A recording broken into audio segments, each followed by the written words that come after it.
Bom, pessoal, boa tarde. Vamos dar início à nossa aula de hoje, dando continuidade ao conteúdo da disciplina de redes de distribuição.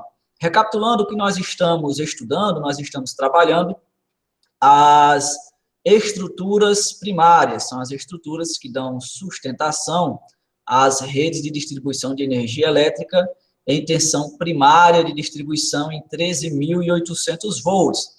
Da aula passada, da nossa última aula, nós conhecemos as principais estruturas e as suas nomenclaturas, como a gente nomeia cada um dessas principais estruturas. Nós vimos que essas estruturas são classificadas, são nomeadas, tem o seu a primeira letra identificada pelo tipo de cruzeta que é utilizada na estrutura.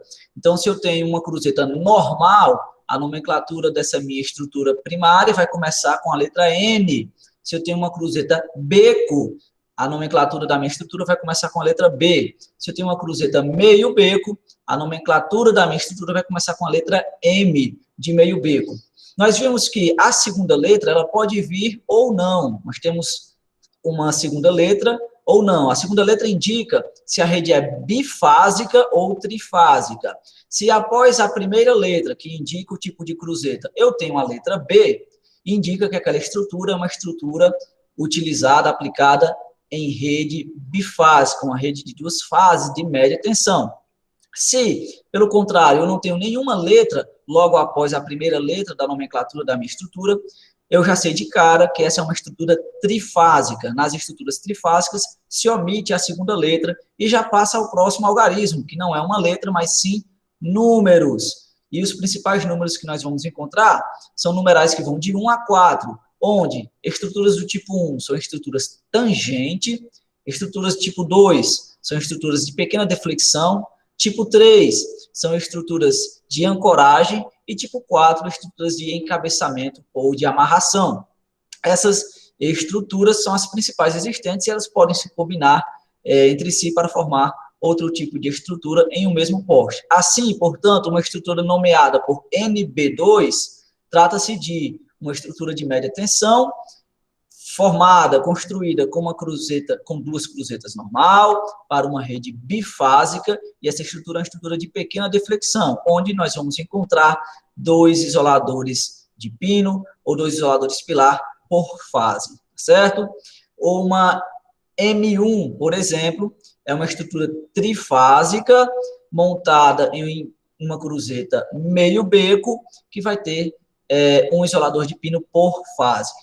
E, como nós vimos, nas redes de média tensão, a gente vai encontrar redes trifásicas, redes bifásicas e também redes monofilares ou monofásicas, ou ainda monofásicas com retorno por terra, as assim chamadas redes MRT, ok? Monofásica com retorno por terra, ou MRT. Essas redes são justamente aquelas que vão suprir, que vão abastecer, que vão fornecer tensão, energia para os transformadores MRT ou transformadores monobuchas, que em aulas passadas nós vimos o seu esquema de ligação. É aquele transformador que tem uma bobina no primário e uma bobina no secundário, sendo que a bobina do primário tem um dos terminais ligado a uma fase e o outro terminal da bobina do primário está conectado à terra, e a passagem de corrente elétrica se dá justamente por meio desta fase e retornando pela terra até chegar lá na subestação. Pois bem, esses transformadores MRT vão ser abastecidos por apenas um fio condutor, uma rede MRT, tá certo? Estes transformadores têm como principal característica serem utilizados em zonas rurais, tá certo? A gente não vai encontrar um transformador MRT em uma zona urbana. E, para falar a verdade, a gente não vai mais encontrar redes novas com transformadores MRT, porque há um certo tempo já que a Enel, ou Coelce ou Enel, não constrói mais redes novas para estender redes monofásicas com retorno por terra, para instalar transformadores monobucha ou transformadores MRT, tá certo? Então, por muito tempo, a Enel utilizou esse tipo de rede, esse tipo de transformador, mas hoje não mais, hoje não faz mais parte do seu padrão de rede. Tanto é que o que eu trago para vocês aqui, as informações que eu trago para vocês, é de um documento antigo da Enel, que se chamava PE 035, tá? Esse documento não existe mais, ok? Nos documentos, na documentação lá da Coelce, o PE 035 está extinto porque as redes MRT não são mais construídas. Mas ainda existem muitas redes, tá? Muitas redes MRT, e por ainda existirem muitas redes MRT, é essencial que a gente estude um pouquinho dessas redes, tá certo? Porque a gente vai se deparar ainda com essas redes, muitas dessas redes no campo, ok? Bom, o principal condutor utilizado para estas redes MRT é o condutor de alumínio, de aço alumínio, tá? É aquele condutor que tem o seu centro construído em alumínio e ele é construído em aço, tá? O seu núcleo, o seu centro construído em aço e ele é revestido por uma camada de alumínio, tá? Revestimento de alumínio. Esse condutor tem uma seção transversal, ok? De 8 AWG. A WG, lembrando que é aquele padrão americano de medida de fios e condutores. Então, a bitola dele é de 8 AWG, ok? O que dá aproximadamente 8 milímetros quadrados, tá certo? Este condutor não precisa de cruzetas para separá-lo de outros condutores. Por quê? Porque não tem outros condutores, tá certo? É apenas um fio, ok? Que vai passar por lá. E se é apenas um fio, eu não preciso de cruzeta separando o fio do outro. Como na rede bifásica, que eu tenho 2 fases, eu tenho que separar um condutor do outro. Como na rede trifásica, que eu tenho 3 fios, eu preciso de separar um fio do outro, desses 3 fios, e quem faz isso para mim, que desse distanciamento, são as cruzetas. Nas estruturas rurais monofilares, a gente não utiliza cruzeta, porque não tem mais de 2 fios, eu tenho apenas um fio, tá certo? E aí essas estruturas vão ser designadas, vão ser nomeadas pela letra U. Nas outras estruturas primárias, a nomenclatura da estrutura era designada pelo tipo de cruzeta. N, normal. M, meio beco. B, beco. Nas estruturas monofilares, vai receber a letra U de unifilar, ou de único fio, tá? Ou de um só fio. Entenda como quiser o que significa esse U, mas, enfim, esse é o padrão, a nomenclatura utilizada para as estruturas. E o segundo algarismo vai ser idêntico às estruturas que a gente viu lá, bifásicas e trifásicas. Uma U1 vai ser uma estrutura rural monofilar tangente, uma U2 vai ser uma estrutura rural monofilar de pequena deflexão. Uma estrutura U3 vai ser uma estrutura rural monofilar de ancoragem. E uma estrutura U4 vai ser uma estrutura rural monofilar de amarração ou encabeçamento. Então, as 4 principais estruturas encontradas nas redes rurais e monofilares, nas redes MRT, monofásica com retorno por terra, serão a U1, a U2, a U3 e a U4, tá certo? Bom, vamos ver cada uma destas, tá?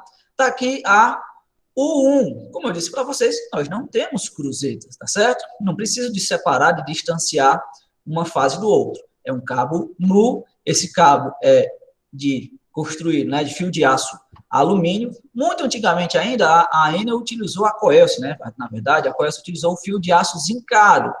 E aí ela deixou de usar fio de aço zincado para usar o fio de aço alumínio, e hoje não usa mais nenhum, porque não tem mais redes MRT na nossa concessionária. Pode ser que outras concessionárias aí, em outros estados, em outras regiões do Brasil, possam estar ainda construindo redes MRT, mas aqui no Ceará, não mais. Então, ó, o condutor, ele é afixado aqui na U1, com auxílio desse fiozinho aqui de amarração, é um aramezinho mole, tá? E vocês podem ver que o condutor ele é acomodado na parte superior do isolador, aqui no topo do isolador, né?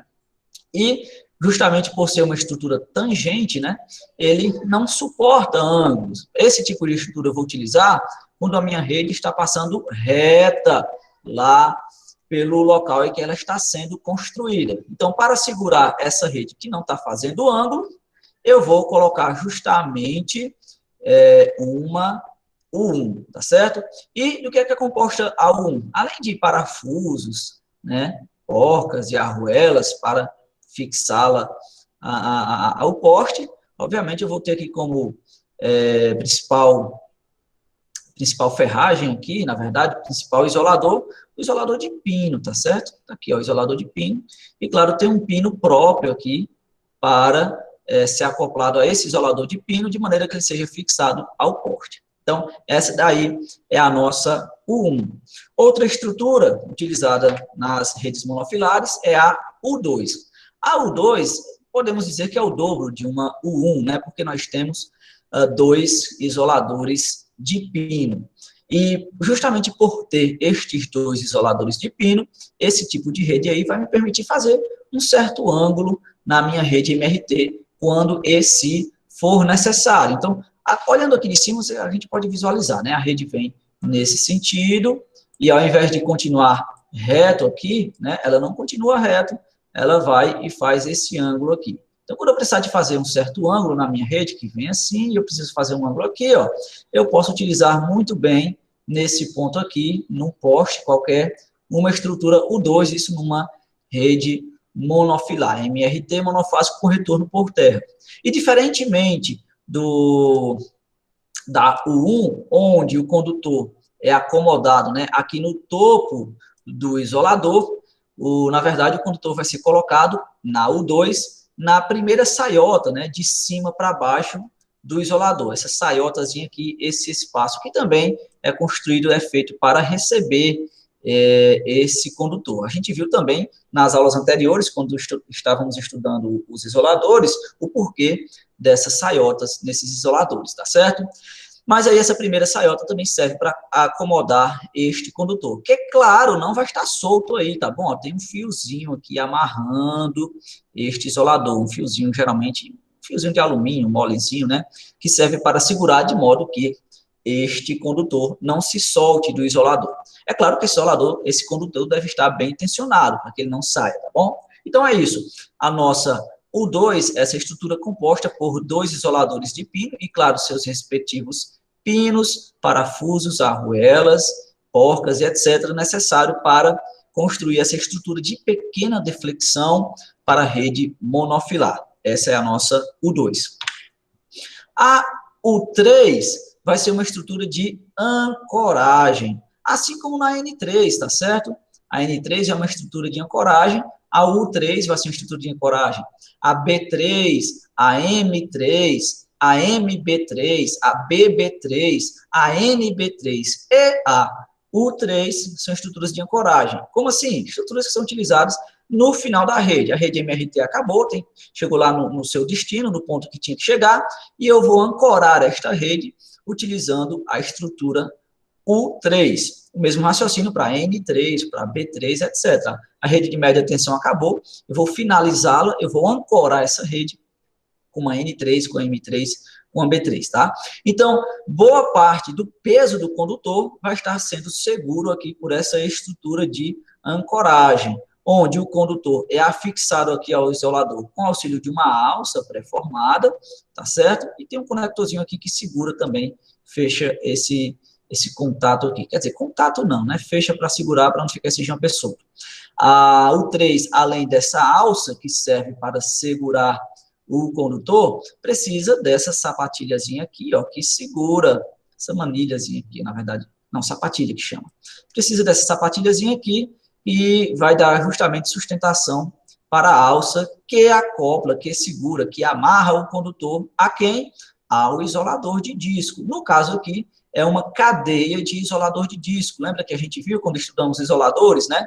É um isolador garfo-olhal, tá certo? De um lado do isolador tem o garfo, do outro lado tem o olhal, o garfo de um se acopla ao olhal de outro, formando assim uma cadeia de isoladores de disco. Cadeias de isoladores de disco podem ter vários isoladores de disco. No caso aqui da nossa cadeia, nós temos dois isoladores de disco nessa cadeia, que na ponta aqui do garfo, ó, nós temos esse gancho, e esse gancho que está acoplado aqui a esta manilha. Esta manilha está aqui, ó, vista de lado, tá certo? Esta manilha que é acoplada, é aparafusada, né, é fixada aqui ao poste com auxílio de um parafuso, porta e arruela, tá certo? Então, essa daqui é a nossa U3. Muito provavelmente, logo aqui abaixo dessa U3, o que é que a gente vai encontrar? Um transformador monobusta, tá certo? Aquele transformadorzinho que vai estar fixo aqui no poste, tá certo? Vai receber aqui a média tensão e vai transformar essa média tensão em uma baixa tensão, que vai sair logo aqui para atender, tá certo? Os consumidores de baixa tensão, ok? Vai ser uma rede de baixa tensão aqui com fase e neutro, tá certo? Bom, além da U3, nós podemos encontrar uma combinação de U3 em uma rede já existente. Então, eu tenho uma rede que já passa por aqui, tá certo? E eu preciso fazer uma derivação, ok? Lá para o final, para outro ângulo, para outra situação. Vamos supor que eu tenho um transformador bem aqui, tá certo? Eu preciso de atender um transformador aqui nesse ponto, e aí eu vou derivar dessa rede para cá, ó, para chegar nesse ponto aqui para atender o meu transformador, também usando uma U3. Essa U3, em associação aqui com uma U1 que já existe no poste, vai receber essa nomenclatura aqui, ó, de U3.1, tá certo? Ela tem praticamente, basicamente, os mesmos materiais, os mesmos componentes que uma U3, tá certo? A diferença é que ela vai ser acoplada, vai vir acoplada aqui com uma U3.1, certo? Aqui nós temos uma combinação de duas U3. Esse tipo de estrutura vai ser utilizado quando eu precisar fazer um ângulo maior que 60, 70 graus na minha rede. E dá para fazer ângulos, né, de até 90 graus. Então, eu tenho que atender aqui um consumidor nesse ponto, tá certo? E a minha rede MRT vem por aqui, tá certo? Eu preciso fazer esse ângulo para cá, de modo que eu não posso passar por essa área aqui, tá? Essa área eu não posso passar, porque tem, sei lá, vários prédios ou um bananal aqui, uma roça de banana, seja lá o que for, que me impeça passar com essa rede MRT aqui. Então, eu coloco um poste aqui e levo a minha rede aqui para esse ponto, para atender esse consumidor. E qual a estrutura que eu vou utilizar aqui nesse poste para fazer esse ângulo de 90 graus aqui, ó, tá vendo? De um lado para o outro.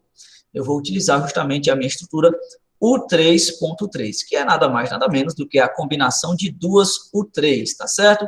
Então, eu tenho aqui, ó, uma cadeia de isolador de disco para um lado, recebendo a rede que vem desse lado, outra cadeia de isolador de disco do outro lado do poste, recebendo esta rede que vem deste outro lado, tá certo? Tem uma conexão que é feita aqui, ó, tem um conectorzinho aqui que liga um jumper ao outro, de cada lado da rede. Eu vou ter o mesmo gancho, ok? Vou ter a sapatilha, a manilha para segurar, vou ter as alças aqui, só que agora tudo em dobro, né? Com relação a U3, ok? E aí, claro, a minha estrutura, o nome vai receber, né? Vai receber o nome de U3.3.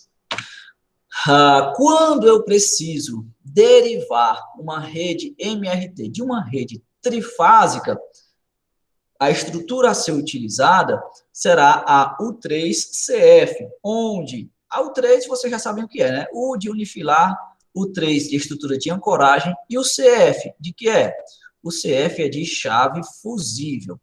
Essa, prestem bem atenção, é a única estrutura das redes de monofásica com retorno por terra, das redes MRT, que faz o uso de uma cruzeta. O pessoal costuma chamar de cruzetinha. É uma cruzeta de 60 centímetros de comprimento. E essa cruzeta é utilizada justamente para instalar essa chave fusível. O pessoal costuma chamar de canela, né? Mas nós, que somos eletrotécnicos, estamos nos formando aqui pelo IF, a gente não vai chamar mais isso de canela. O nome correto é chave fusível, tá? E aí a gente instala essa chave fusível nessa cruzetinha aí de 60 centímetros, de onde eu vou derivar aqui, ó, a minha rede monofásica com retorno por terra. Então, tem a rede trifásica, de uma das fases aqui dessa rede trifásica, eu vou ligar no topo da minha chave fusível, na saída aqui da minha chave fusível, eu ligo aqui a minha U3 e a minha rede segue o seu destino, vai atender quem deve atender, a quem foi projetado e construído para ser atendido, tá certo? Então, como eu disse para vocês, a Enel, ela não utiliza mais esse tipo de rede. Se tem uma carga monofásica lá para atender, ao invés de levar uma rede MRT, ela leva uma rede bifásica, e aí atende através do transformador fase-fase, que fornece uma tensão monofásica. Essa rede MRT, ela tem muitas vantagens econômicas, tá? Porque, por exemplo, em vez de construir uma rede fase-fase, que eu vou ter que gastar com cruzetas, eu vou ter que gastar com um condutor a mais, porque ao invés de levar um condutor, eu vou ter que levar dois. Quando eu tenho dois condutores ou três, né, o espaçamento de o risco de uma fase bater na outra, se o vão de distância, se o vão entre um poste e outro ficar muito longo, eu vou ter um flexionamento desse condutor elevado, ou seja, eu vou ter uma flecha elevada, e se bater vento lá, esses condutores podem tocar um no outro. Então, a distância de um poste para outro, em redes bifásicas, em redes trifásicas, são reduzidas. A gente viu, inclusive, quando a gente estudou as estruturas bifásicas e trifásicas, que no máximo é de 200 metros, a distância de um para outro, com exceção da NB4, que ela suporta um vão de 300, 380 metros, se não me falha a memória, e também das RE1 e RE2, a RE2 que chega a suportar um vão de mais de meio quilômetro. Tirando essas exceções, não chega a 200 metros, tá? Então, é mais caro você construir uma rede bifásica, uma rede trifásica, do que uma rede rural monofilar, que leva um fio só, tá? Ela é barata por causa disso. Eu vou ter apenas um fio, eu não vou utilizar tantas cruzetas, o espaçamento entre os postes será maior, esse espaçamento sendo maior, eu vou utilizar menos postes para construir esta rede, e geralmente esse tipo de rede justifica a sua construção porque ela vai ser construída para atender uma carga relativamente pequena, tá? Que a concessionária não vai ter um retorno nem tão cedo do que aquele cliente, aquela unidade consumidora vai consumir ali. Então, a gente coloca no máximo um transformador de 5, 10, estourando, né, 15 kVA e MRT, quando, né, a concessionária ainda construía. Mas aí, mesmo com todas essas vantagens, né, econômicas das redes MRT, uma das grandes desvantagens é que elas provocam um certo desbalanceamento nas redes de distribuição de energia elétrica, nas redes trifásicas. Como vocês podem observar aí por esta imagem, eu tenho uma rede MRT derivando de uma rede trifásica. Ou seja, eu estou colocando um carregamento aqui em apenas uma fase, eu estou ligando vários transformadores, dependendo de quantos transformadores estiverem sendo atendidos por essa rede, em uma fase só, ok? O que vai ocasionar o desbalanceamento destas fases deste alimentador. O desbalanceamento de cargas em um alimentador, dependendo do nível, dependendo da quantidade desse desbalanceamento de carga, pode ser um problema sério para coordenar as proteções da média tensão lá na subestação. Porque se eu tenho uma rede trifásica desbalanceada, eu vou acabar tendo como consequência o quê? Uma corrente de neutro, uma corrente lá no neutro do transformador, né, da minha subestação. Só que as proteções, muitas das vezes, nas subestações, utilizam essa corrente de neutro como referência para saber se um cabo caiu ao solo, por exemplo. Porque se um cabo caiu ao solo, essa corrente elétrica ela vai retornar por onde? Desse cabo que está no solo? Pela terra. E aí a proteção vai medir essa corrente que está passando pela terra e vai saber se o cabo caiu ao solo ou não. Agora, quando eu tenho uma rede desbalanceada, fica um pouco complicado de coordenar as proteções lá na subestação, porque elas não vão conseguir enxergar se essa corrente que está vindo do neutro é uma corrente, de fato, de um cabo que caiu ao solo, ou se é uma corrente ocasionada pelo desbalanceamento das cargas monofásicas existentes nesse alimentador. Então, este é um dos motivos pela concessionária ter deixado de construir, né, estas redes MRT. E também porque já tem muito MRT nas redes, já tem muita carga nos alimentadores de distribuição, na zona rural, atendido por MRT. E aí a concessionária viu que não compensa mais continuar com essas redes e que se tem uma carga monofásica para atender, ao invés de levar uma rede MRT, ela leva para lá uma rede fase-fase, uma rede bifásica, tá certo? Bom, mas não existe somente essa estrutura, né? Tá faltando a gente falar da U4, ok? A U4 é uma estrutura de amarração ou encabeçamento. Eu chamo de amarração porque é justamente nessa estrutura, além da estrutura de ancoragem, que o condutor é amarrado, é seguro aqui no isolador. Por quê? Porque na U2 e na U1, a N1, não tem o peso da rede, o peso do condutor, a tração do condutor, não exerce nenhuma influência ou pouca influência nas estruturas tangente e nas estruturas de pequena deflexão. Pouca, né? Por quê? Principalmente nas estruturas tangente. Porque na tangente o condutor ele é apenas acomodado lá em cima do isolador, sem fazer ângulo nem nada. Então a tração do condutor não tem nenhuma influência nessas estruturas tangenciais. Já nas estruturas de amarração, como a tipo 3 de ancoragem,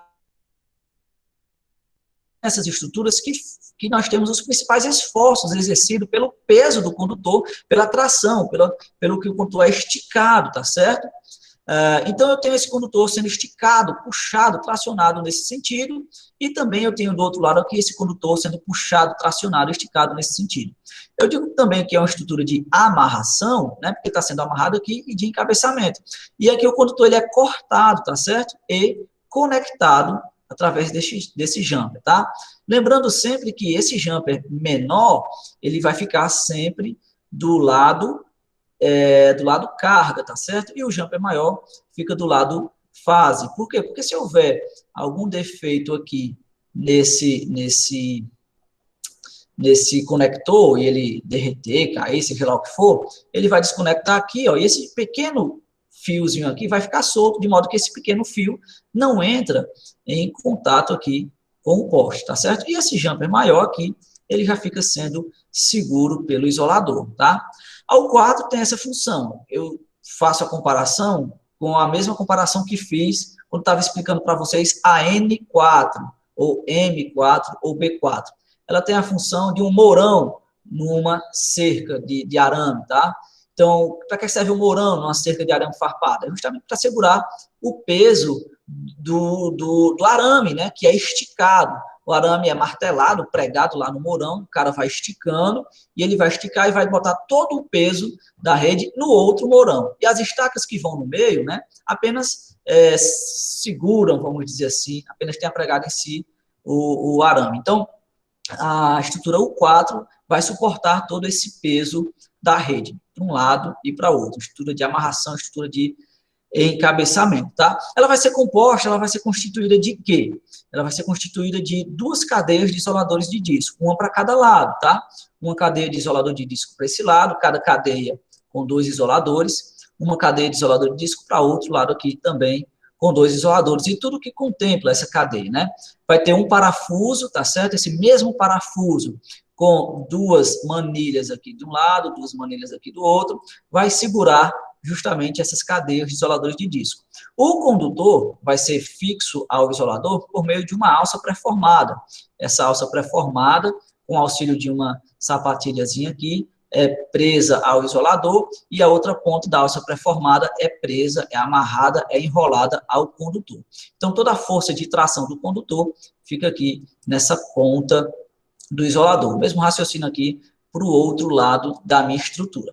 É claro que eu preciso de passar esse jumper de um lado para outro, né? E fazer a conexão aqui do outro lado. Esse jumper não pode ficar solto, né? Porque corre-se o risco de ele tocar aqui no poste e energizar indevidamente essa estrutura. Então, como é que eu vou segurar esse jumper? Com auxílio aqui, ó, de um isolador de pino. O isolador de pino vai justamente segurar esse jumper. Da mesma forma que na N4, que é uma estrutura trifásica, eu tenho 3 isoladores de pino segurando os jumpers que passam de uma fase para outra, tá certo? Da mesma forma que na N4, eu tenho uma cadeia de isolador de disco de um lado e do outro para cada fase. Aqui na U4 eu também tenho uma cadeia de isolador de disco de um lado e do outro para cada fase. No caso aqui, apenas uma fase, tá certo? Então, estas são as principais estruturas utilizadas nas redes rurais monofilares, ou redes monofásicas com retorno por terra, ou redes MRT.